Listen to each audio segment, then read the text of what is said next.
Не будем описывать всего кошмара массового геноцида, который пережили карачаевцы после 1943 года. Обратим внимание только на одно обстоятельство, важное в контексте интересующей нас проблемы. Именно в условиях депортации и ссылки происходит возрождение его религиозности. Об этом наглядно свидетельствует такой любопытный документ, как адресованный первому секретарю ЦК КПСС товарищу Хрущеву послание группы карачаевских коммунистов. Они писали: «Мы считаем необходимым довести до сведения ЦК КПСС то, что если до переселения карачаевцев в Среднюю Азию наблюдались признаки ассимиляции карачаевцев с окружающими их народами, то насильственное переселение и дискриминация вызвали стремление к национальной обособленности. Среди народа стала возрождаться и развиваться мусульманская религия. Видимо, эта религиозность является попыткой выражения протеста против национальной несправедливости». 11 мая 1956 года, город Фрунзе. Пройти дорогу ада и выжить во время насильственного выселения, продолжавшегося с 43 по 57 годы, помогла народу его вера. На свою родину карачаевцы вернулись с мусульманской верой, не только не разрушенной, но возродившейся и окрепшей в тяжелые годы изгнания.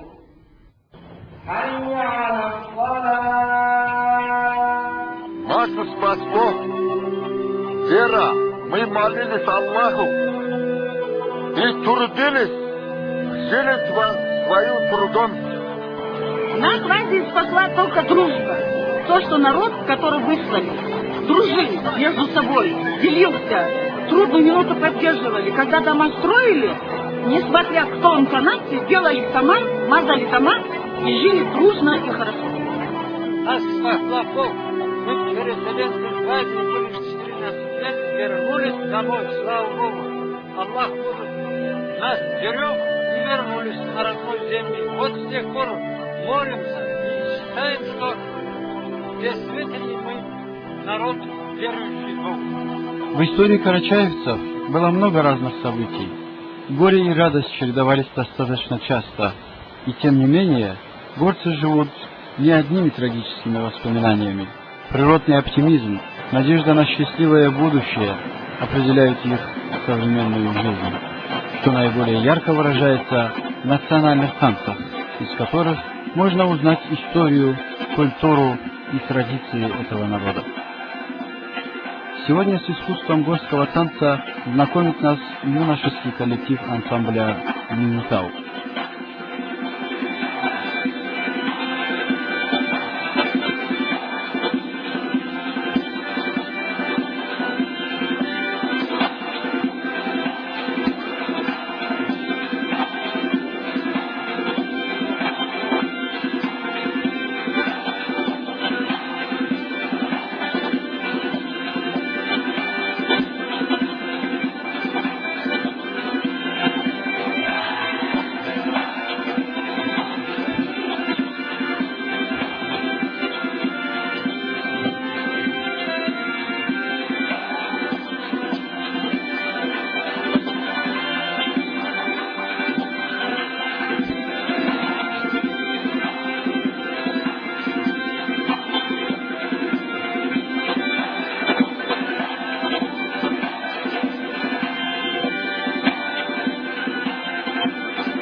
О том, что выражают собой карачаевские танцы, очень хорошо сказал руководитель ансамбля Айбазов Талхат.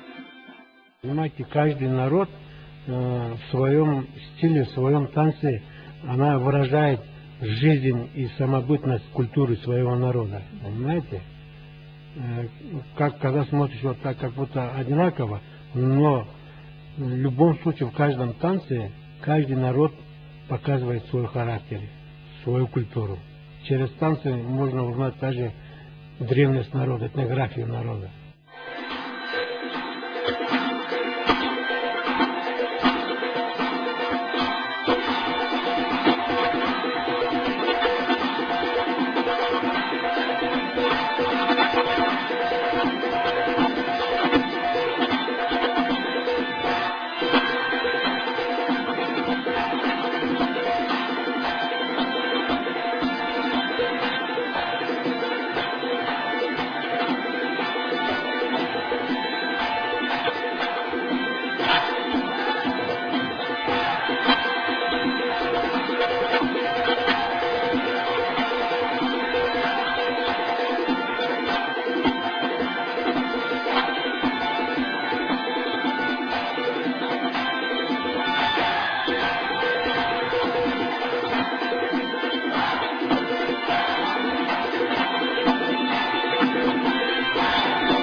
Из национальных танцев не обходятся ни государственные, ни народные праздники, ни другие массовые мероприятия. Танцуют все и везде. Свадьба будет на юге, где кавказцы живут, где красивые люди, гордо песни поют.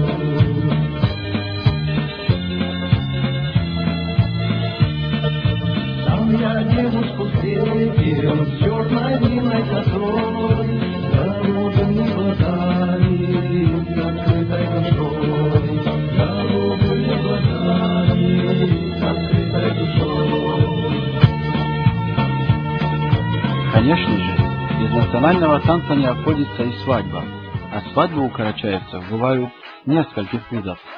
Это, во-первых, по взаимной договоренности, когда невесту забирают из родительского дома.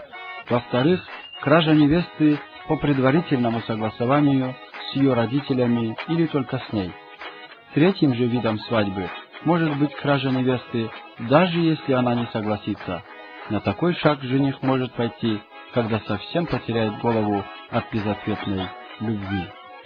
На одной из таких карачаевских свадеб нам посчастливилось побывать. Это была кража невесты с ее согласия. Целых 3 дня шел сложный процесс примирения сторон.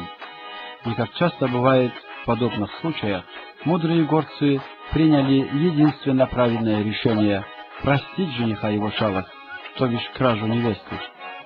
Ну что поделаешь, любовь ведь. И вот к концу 3-го дня гости со стороны девушки с подарками приезжают в дом жениха примириться, сочетать молодых браком. Некоторое время гостей почуют разнообразными блюдами. Надо сказать, столы на свадьбах буквально ломятся от обилия яств. Женщины сидят с невестой отдельно от мужчин. Старшее поколение отдельно. Дети снуют везде, куда ни посмотришь. И, конечно же, идет той. Национальные танцы. К полуночи начинается обряд авалган, снятие с невесты свадебных покрывал. В сопровождении своих родных она появляется перед новыми своими родственниками. Сперва произносится тост пожелания 2 тамадами обеих сторон. И обязательно тост произносится с чашей в руках, со специально приготовленным сладким напитком, называемым бал-аяк, символом будущей сладкой жизни молодоженов.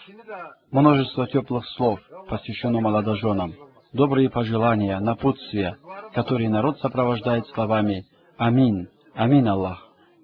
А кто не скажет «Амин», да откусит свой язык, подшучивают ораторы над зеваками.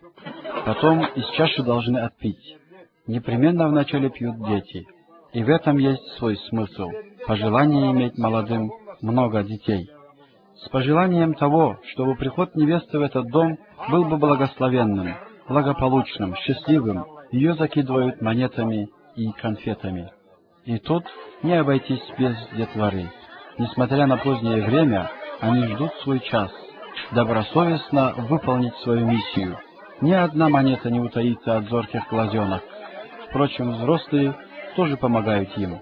Это единственный случай, когда горцам не стыдно поднять монету с земли, потому что она брошена на счастье,